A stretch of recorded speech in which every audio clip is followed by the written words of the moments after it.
Zee Marathi, चर्चाही होणारच।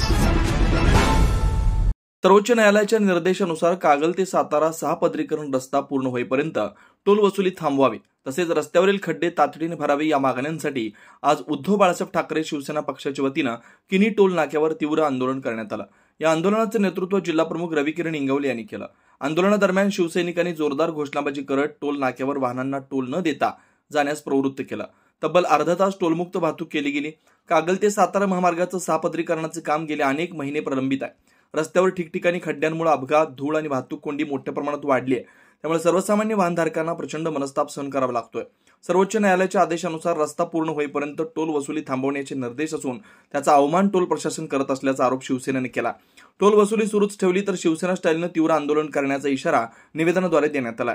या आंदोलनात हाजी असलम सय्यद, हर्षल पाटील, राकेश पाटील, अनिल दबडे, संजय लोहार, नारायण कुंभार, प्रवीण माळी, अमित घोटवडेकर, पंडित पाटील, जनार्दन माने, मोशिन पोवाळे, जावेद कुरणे, सोहेल पटाईत, ऋषिकेश दबडे, बंडा लोंढे, जितेंद्र कुबडे, संजय काळुगडे, विनोद रोहिडा, दीपक अंकल यांच्यासह शिवसेनेचे अनेक पदाधिकारी व कार्यकर्ते उपस्थित होते।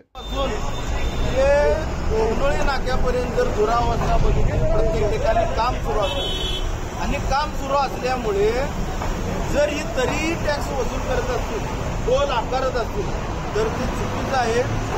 मुळातच सुप्रीम कोर्टाने आदेश दिलेले आहेत, निर्देश दिलेले आहेत तर जर तुम्ही व्यवस्थितरित्या मूलभूत सुविधा, चांगले रस्ते, खड्डेमुक्त रस्ते जर देऊ शकत नसाल तर त्यांच्याकडून कर वसुली तुम्ही करू नका, कर वसुली बंद करा।